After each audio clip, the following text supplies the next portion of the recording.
Can't sleep? Don't want to sleep? Afraid to sleep? Are the windows closed? Are your doors locked? Did you check your closet? And under your bed? Maybe you should keep a light on in the hallway, just in case. Now settle in. Make yourself comfortable. Lay back. Close your eyes. And let me tell you a story.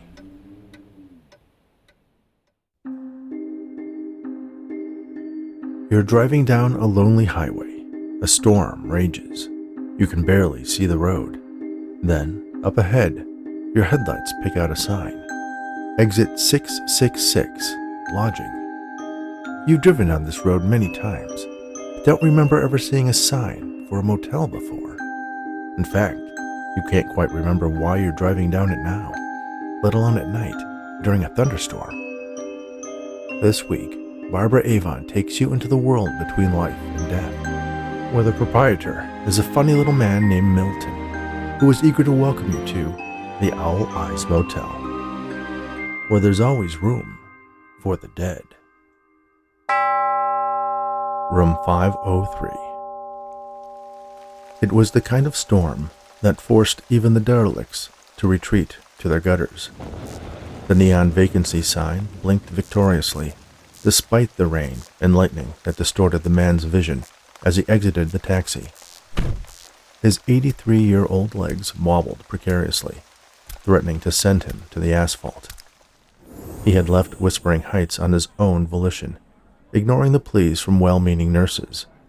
With no next of kin, there was no one to call for help, no one to embrace the man and welcome him into their home. He was tired, he said.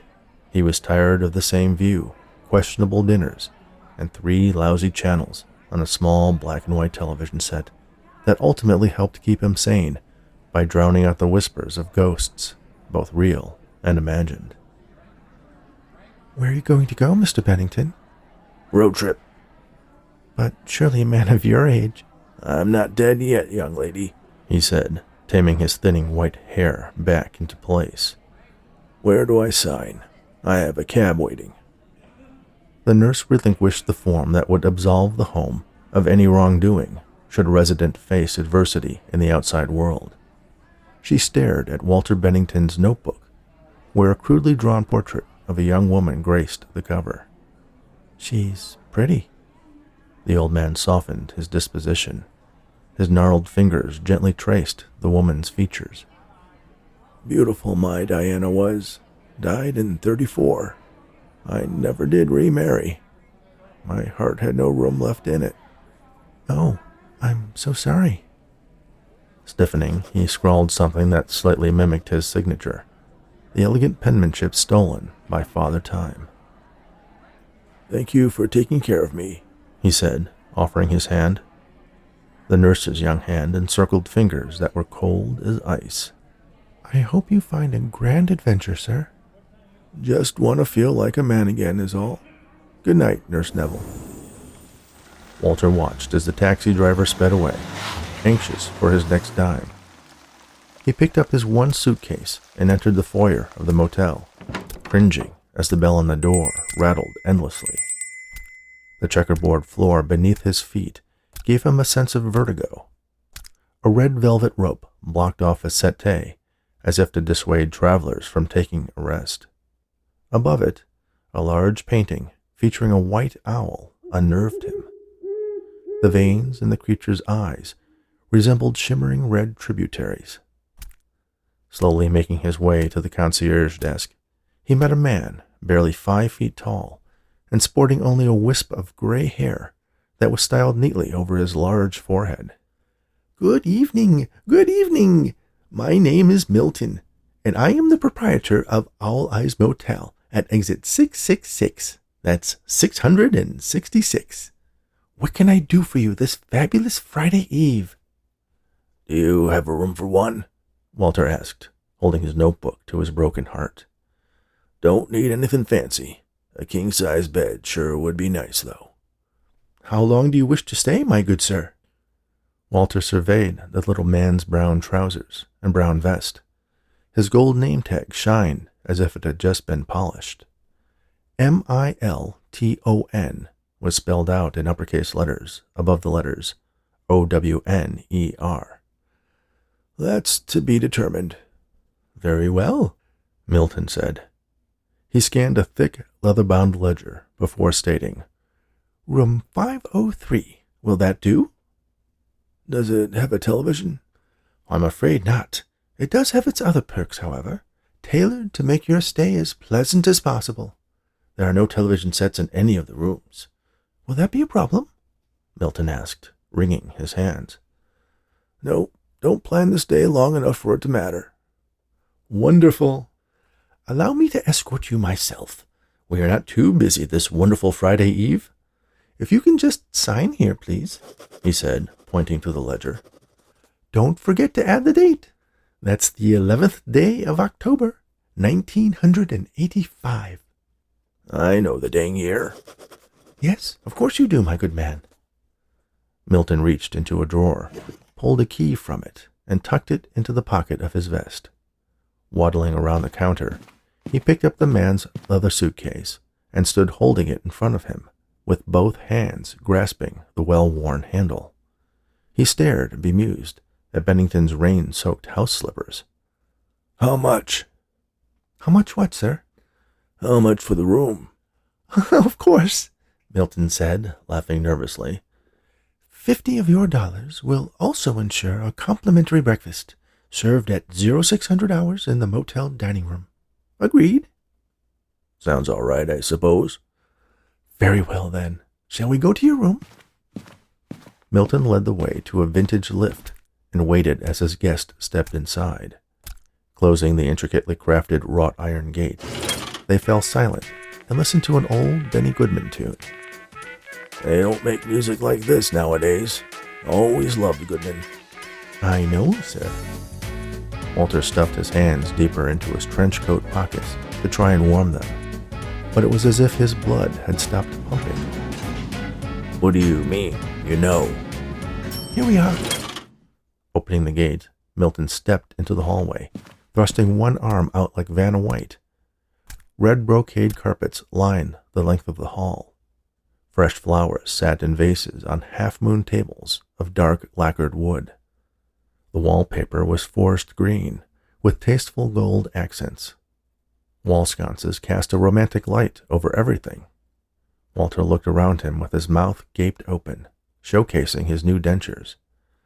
I take it you are pleased? It'll do. Yes, well, this way, my good man. Pausing in front of a door marked 503, Milton rested the suitcase at his feet. The light fixtures flickered, causing unnatural shadows to creep up the walls. It is quite a storm we're having. Yeah. My key? Yes, of course. How forgetful of me, Milton said, handing Walter a single key. It was the kind of old key that looked like it could open a door on the Titanic. Bennington leaned over, struggling to insert it into the lock.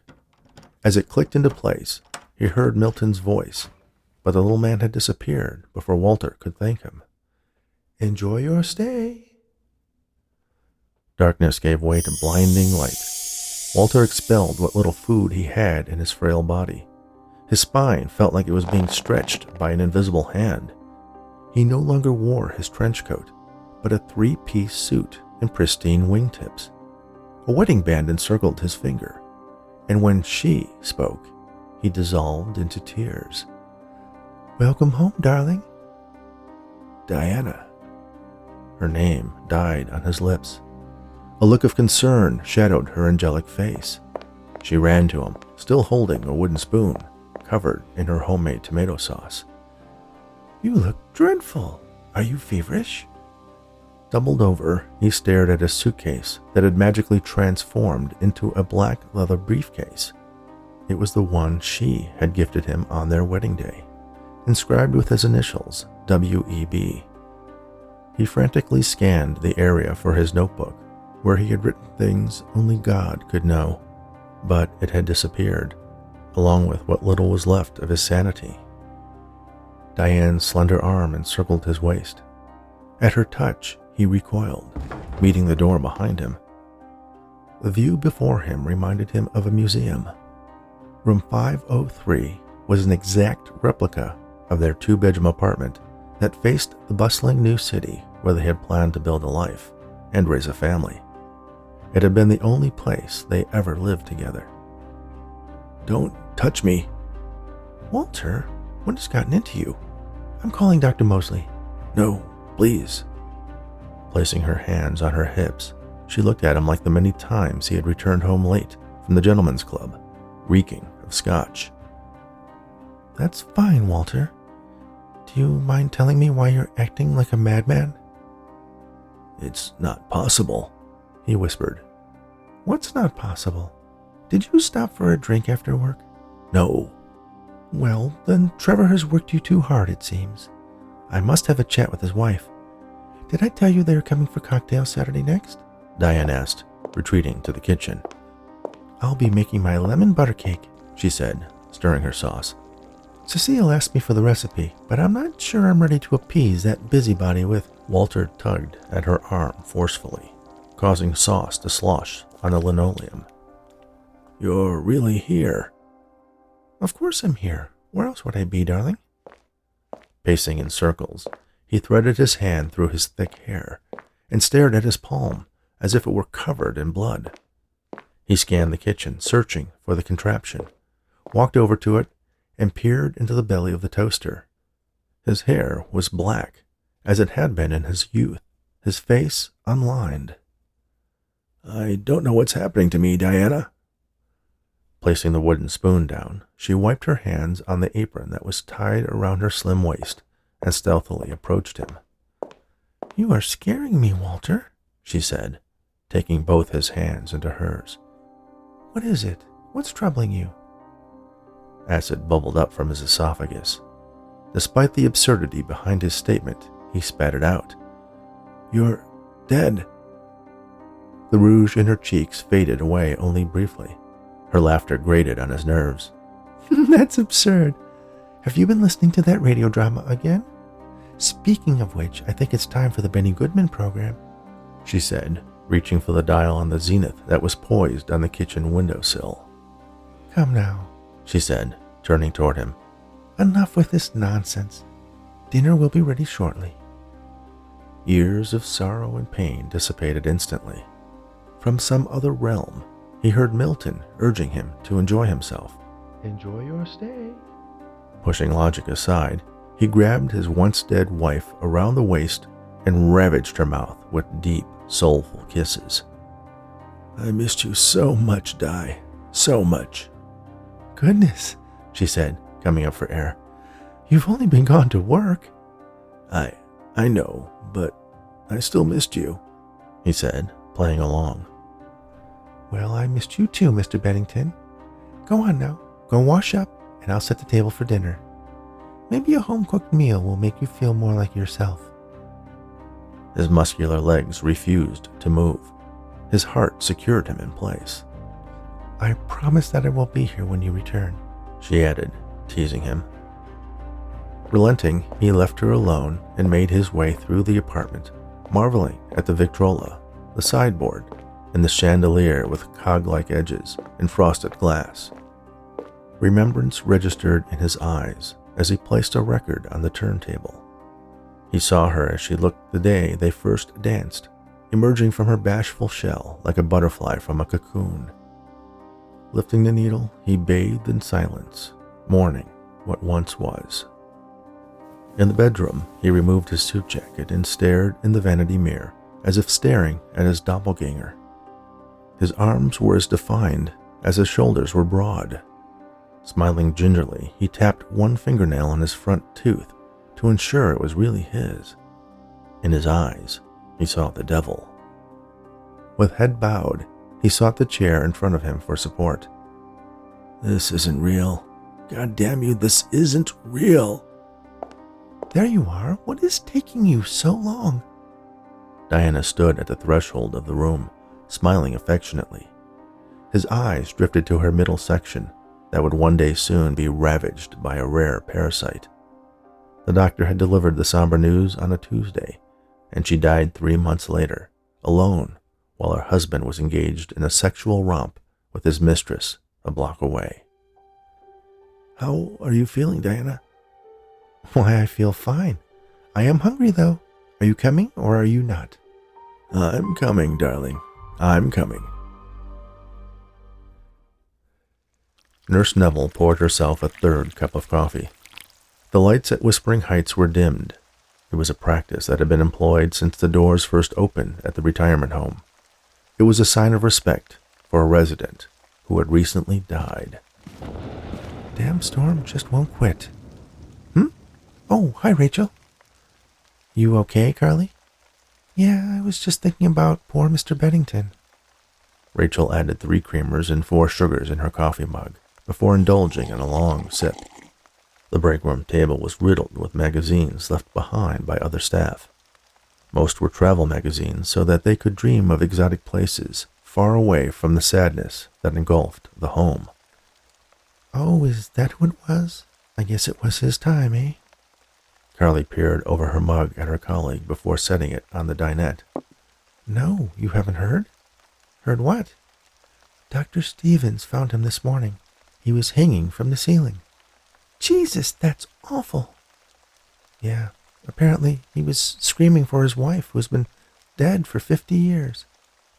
Doc heard him? What did he say? I'm coming, darling. I'm coming. Thank you for listening to Room 503 from the book Owl Eyes Motel, written by Barbara Avon. You can learn more about this multi-genre author at barbaraavon.com. Make sure you sign up for her email newsletter for updates on her next book, Owl Eyes Motel, Lover's Retreat. You can buy all of her books at amazon.com. As always, subscribe to Bedtime Stories for Insomniacs on your favorite podcast app or Audible. Share these stories with anyone who enjoys audio fiction, and please rate and review. Visit bedtimestories.studio to sign up for the Insomniacs newsletter, and visit richhostic.com for more information about the host of Bedtime Stories for Insomniacs. Thanks again, and all the very best.